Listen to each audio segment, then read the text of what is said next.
ഗസയിലേക്ക് ജീവകാരുണ്യ സഹായം കൊണ്ടുവന്ന ട്രക്ക് കോൺവോയ്ക്ക് നേരെ ഇസ്രയേൽ നടത്തിയ ആക്രമണത്തിൽ 4 സുരക്ഷാ ഉദ്യോഗസ്ഥർ കൊല്ലപ്പെട്ടുവെന്ന വാർത്ത വരുന്നുണ്ട്. ഹമാസ് നേതാക്കളായ ഇസ്മായിൽ ഹനിയ, യഹിയ സിൽവാർ എന്നിവരെ വധിച്ചത് തങ്ങളാണെന്ന് ഇതാദ്യമായി ഇസ്രയേൽ സമ്മതിച്ചു.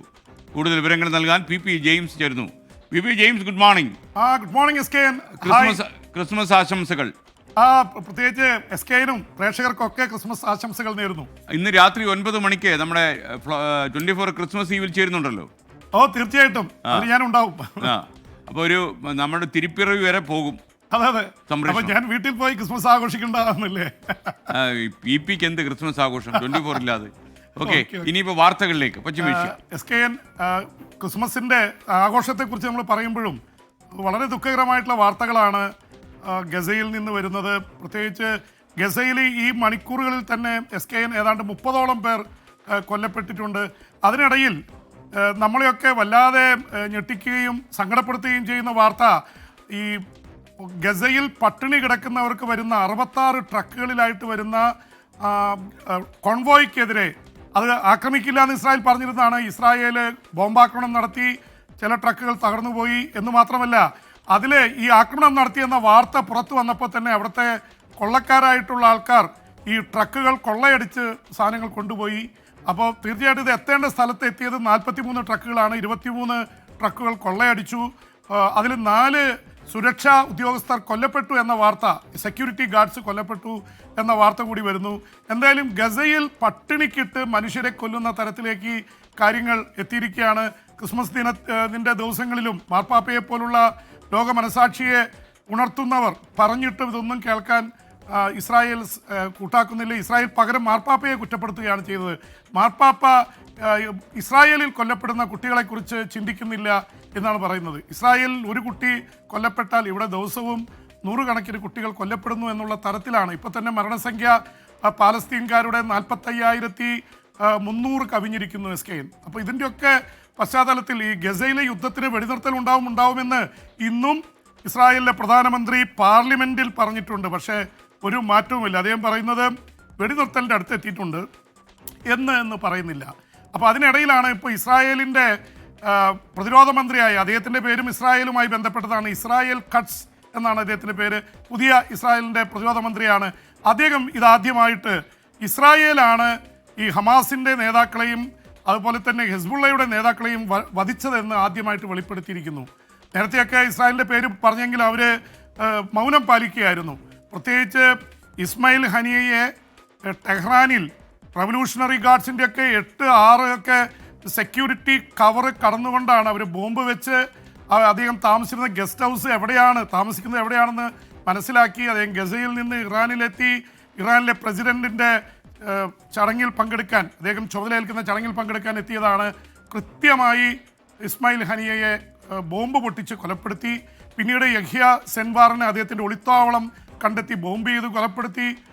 അതുപോലെ തന്നെ ഈ ഇവരുടെ ഹെസ്ബുള്ളയുടെ ആസ്ഥാനത്ത് ഹസൻ നസ്രുള്ള, ഹെസ്ബുള്ളയുടെ എത്രയോ കാലമായിട്ടുള്ള തലവനാണ്, അദ്ദേഹത്തെ കൊലപ്പെടുത്തി. ഇതിന് പിന്നിൽ തങ്ങളാണെന്ന് ഇതാദ്യമായിട്ട് ഇസ്രായേൽ വെളിപ്പെടുത്തിയിരിക്കുന്ന സ്കാൻ. അപ്പോൾ ഇതൊക്കെ കാണിക്കുന്നത് വളരെ കൃത്യമായിട്ടുള്ള ഈ ചാരസംഘടന മൊസാദ് എവിടേക്കും സ്വന്തം എന്താ പറയുക, ആരുടെയും അടുക്കളയിൽ വരെ കയറിപ്പറ്റാൻ കഴിയുന്ന രീതിയിൽ വളരെ ടെക്നോളജിക്കലി ഇതായിട്ടുള്ളൊരു സംഘടനയാണ്. എന്ന് മാത്രമല്ല, കമൽ അദ്വാൻ എന്ന വടക്കൻ ഗസയിലെ ആശുപത്രിക്ക് നേരെ, അത് ബെയ്ത്ത് ലാഹിയയിലാണ്, അവിടെ ആക്രമണം തുടങ്ങിയിട്ട്, അതിനെ വളഞ്ഞിട്ട് ആക്രമിക്കാൻ തുടങ്ങിയിട്ട് ആഴ്ചകളായി. അവിടുത്തെ ഡോക്ടർമാരെല്ലാം കൊല്ലപ്പെട്ടു. ദുരിതാശ്വാസ ക്യാമ്പുകൾക്ക് നേരെ ഇന്നലെ വലിയ ആക്രമണം നടന്നു. അവിടെയൊക്കെ തീ പടർന്ന് ഒരുപാട് പേർ കൊല്ലപ്പെട്ടതാണ്. അപ്പോൾ ഈ കമൽ അദ്വാൻ ആശുപത്രിയുടെ മുമ്പിൽ എസ് കെ 2 റോബോട്ടുകളാണ് സ്ഫോടക വസ്തുക്കളുമായി പൊട്ടിത്തെറിച്ചത്. അത് നേരത്തെ മനുഷ്യ ചാവേറുകളെ കുറിച്ച് നമ്മൾ കേട്ടിട്ടുണ്ട്. പക്ഷേ റോബോട്ടുകളിൽ സ്ഫോടനം വസ്തുക്കൾ നിറച്ച് ഇസ്രായേൽ കൊണ്ടുപോയി കമൽ അദ്വാൻ ഹോസ്പിറ്റലിൻ്റെ അവിടെ ബിൽഡിംഗ് മുഴുവൻ പൊട്ടിത്തെറിക്കുന്ന തരത്തിൽ റോബോട്ടിക് ഡെറ്റോനേറ്റേഴ്സ് അതുകൂടി രംഗത്ത് വന്നിരിക്കുന്നു. ഇനിയിപ്പോൾ ഇസ്രായേൽ സൈനികർ പോയി ചെയ്യേണ്ട റോബോട്ടിക് ഇത് വന്നിരിക്കുന്നു. ഭാവിയിൽ ഉണ്ടാകാൻ പോകുന്ന യുദ്ധം അങ്ങനെ ആയിരിക്കാം. റോബോട്ട്സ് നേരെ മാർച്ച് ചെയ്ത് പീരങ്കികൾ ഇത് ചെയ്യുന്നൊരു ചൈന ആ തരത്തിൽ 10 ലക്ഷം റോബോട്ടുകളെ തയ്യാറാക്കിയെന്ന വാർത്തകൾ വന്നിരുന്നു. ഒരു പക്ഷേ യുദ്ധമുണ്ടായാൽ ചൈനയുടെ 10 ലക്ഷം റോബോട്ടുകൾ ഒരു രാജ്യത്തേക്ക് കടന്നു കയറുന്നൊരു അവസ്ഥ നോക്കി അവർ കൊല്ലപ്പെടുന്നില്ല. ഇനി കൊല്ലപ്പെട്ടാലും അല്ലെങ്കിൽ അവർ നശിച്ചുപോയാലും ഒരു മനുഷ്യരല്ല.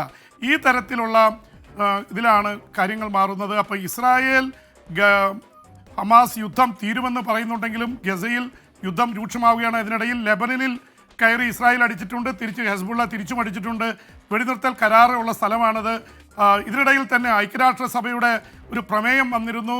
ഈ UN-ന്റെ പാലസ്തീൻ ഏജൻസിയെ തടയുന്നത് ശരിയല്ല എന്ന് പറഞ്ഞുകൊണ്ട് 140 രാജ്യങ്ങൾ ഇസ്രായേലിനെതിരെ വോട്ട് ചെയ്തു. പക്ഷേ അമേരിക്കയും ഇസ്രായേലിനടക്കം 10 രാജ്യങ്ങൾ എതിർത്ത് വോട്ട് ചെയ്തു എന്ന വാർത്ത കൂടി വരുന്നു. SKN ഈ റഷ്യൻ യുക്രൈൻ യുദ്ധം മുറുകുന്നു എന്നാണല്ലോ വാർത്ത. മാത്രമല്ല കീവൊക്കെ പിടിക്കാനുള്ള കൂടുതൽ ശ്രമം റഷ്യ നടത്തുന്നു. അതിനിടയിൽ ഏതാണ്ട് 43,000 യുക്രൈൻ പട്ടാളക്കാർ മരിച്ചുവെന്നും എന്നാൽ റഷ്യക്ക് 2 ലക്ഷത്തിലധികം പട്ടാളക്കാരെ നഷ്ടമായെന്നുമുള്ള ഒരു കണക്കുമായിട്ട് വ്ളാഡിമിർ സെലൻസ്കി വന്നിരിക്കുന്നു. ഇത് വിശ്വസനീയമാണോ എന്നറിയില്ല. SKN സാധാരണ തൻ്റെ പക്ഷത്തെ ആൾക്കാർ മരിച്ചു എന്ന് സെലൻസ്കി സമ്മതിക്കാറില്ല. ഒരുപക്ഷെ അപൂർവമായിട്ടാണ് അദ്ദേഹം 43,000 ഉക്രൈൻ സൈനികർക്ക് കഴിഞ്ഞ 3 വർഷത്തിനുള്ളിൽ ജീവൻ നഷ്ടമായെന്ന് സമ്മതിച്ചത്. അത് തന്നെ ഒരു വാർത്തയാണ്. അതിനേക്കാൾ പ്രധാനപ്പെട്ട വാർത്ത SKN ഇന്നലെ ഡൊണാൾഡ് ട്രംപ് നിയുക്ത പ്രസിഡന്റ് തലങ്ങും വിലങ്ങും പ്രസ്താവനകൾ നടത്തിക്കൊണ്ടിരിക്കുകയാണ്. അതിലൊന്ന് പറഞ്ഞത് സെലൻസ്കിയുടെ അല്ലെങ്കിൽ ഉക്രൈൻ്റെ 4 ലക്ഷം സൈനികർ കൊല്ലപ്പെട്ടു എന്നാണ് അമേരിക്കയുടെ നിയുക്ത പ്രസിഡന്റ് ഡൊണാൾഡ് ട്രംപ് പറഞ്ഞത്. ഇതേ ഒരു കാര്യം കൂടി പറഞ്ഞു, റഷ്യയുടെ 8 ലക്ഷം സൈനികർ കൊല്ലപ്പെട്ടു എന്നും പറഞ്ഞു. പക്ഷേ സെലൻസ്കി പറയുന്നത് ഞങ്ങളുടെ 43,000 സൈനികരെ കൊല്ലപ്പെട്ടിട്ടുള്ളൂ, അതേസമയം റഷ്യയുടെ 2 ലക്ഷം സൈനികർ കൊല്ലപ്പെട്ടു. അത് ഏതാണ്ട് കണക്കുകൾ ആനുപാതികമായിട്ട് ശരിയാണ്. കാരണം 4 ഇരട്ടി റഷ്യയുടെ സൈനികർ കൊല്ലപ്പെട്ടിട്ടുണ്ട്. കാരണം റഷ്യ കയറി ഉക്രൈനിൽ ആക്രമിക്കുകയായിരുന്നു. ഉക്രൈനിലെ ജനത ഈ നാടൻ ബോംബുകളൊക്കെ ഉപയോഗിച്ചിട്ട് ഇവരെ ഒരുപാട് ടാങ്കുകൾ തകർക്കുകയും ഒരുപാട് തരത്തിൽ ചതിക്കുഴികൾ വീഴ്ത്തി ഒരുപാട് സൈനികരെ വധിച്ചിരുന്നു. സിവിലിയൻസ് കൊല്ലപ്പെട്ടതിനേക്കാൾ കൂടുതൽ ഇവർ കൊല്ലപ്പെട്ടിട്ടുള്ളത് തീർച്ചയായിട്ടും ഇവരാണ്, സൈനികരാണ്. പക്ഷേ തിരിച്ചാണ് ഇസ്രായേലിലെ ആക്രമണത്തിൽ ഗസയിൽ സംഭവിച്ചിട്ട് അവിടെ സിവിലിയൻസും സാധാരണക്കാരായ സ്ത്രീകളും കുട്ടികളുമാണ് കൊല്ലപ്പെടുന്നത്. ഇതിനിടയിൽ ഒരു വലിയ വിവാദം ഉണ്ടായിരിക്കുന്നത് ഉക്രൈനിലെ കുട്ടികൾക്ക് SKN അവിടെ വലിയ ഇത് കിട്ടുന്നുണ്ട്. യൂറോപ്പിൽ UK ആശുപത്രികളിൽ ചികിത്സ കൊടുക്കുന്നു. പക്ഷേ ഗസയിൽ നിന്നെത്തിയ 4 വയസ്സുകാരൻ ഒരു കുട്ടിക്ക് 2 കാലും അറ്റുപോയി. UK ചികിത്സാ സഹായം നിഷേധിച്ചു. അത് വലിയ വിവാദമായി. 50 ബ്രിട്ടീഷ് MP-മാർ രംഗത്ത് വന്നിരിക്കുന്നു ഇതിനെതിരെ. അവർ പറഞ്ഞു, നിങ്ങൾ എന്തുകൊണ്ട് യുക്രൈനിലെ കുട്ടികൾക്ക് കൊടുക്കാമെങ്കിൽ എന്തുകൊണ്ട് ഗസയിലെ 4 വയസ്സുകാരൻ 2 കാലും അറ്റുപോയ കുട്ടിക്ക് ചികിത്സ കൊടുക്കുന്നില്ല? 50 യൂറോപ്യൻ അല്ലെങ്കിൽ ബ്രിട്ടീഷ് MP-മാർ രംഗത്ത് വന്നതും ഈ അന്താരാഷ്ട്ര മാധ്യമങ്ങളിലൊക്കെ വലിയ വാർത്തയും വിവാദവുമായിട്ട് മാറുകയാണ്. ക്രിസ്മസ് ദിനത്തിൽ ഒരുപക്ഷെ നമ്മളെയൊക്കെ സങ്കടപ്പെടുത്തുന്ന വാർത്തകൾ ഇതൊക്കെയാണ്. SKN okay, thank you BP James. ഇനിയിപ്പോൾ വൈകുന്നേരം രാത്രി 9 മണിക്ക് കാണാം. റെഡിയായി വരൂ. അപ്പോൾ ക്രിസ്മസ് ആഘോഷം ഇല്ലാതായതിൽ പരിതപിക്കേണ്ട, നമുക്ക് വഴിയുണ്ടാക്കാം.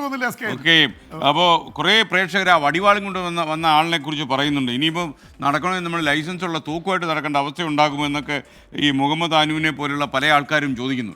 ഞെട്ടിക്കുന്നൊരു ദൃശ്യമാണ്. കാരണം ഒരു വഴി കൊടുത്തില്ല, അല്ലെങ്കിൽ സൈഡ് കൊടുത്തില്ല, അല്ലെങ്കിൽ ഹോൺ അടിച്ചു എന്നൊക്കെ പറഞ്ഞ് ഒരു സംഭവം ഉണ്ടായാൽ ഉടനെ വടിവാളെടുത്ത് വീശുക എന്നൊക്കെ പറഞ്ഞാൽ ചെറിയ കാര്യമല്ല.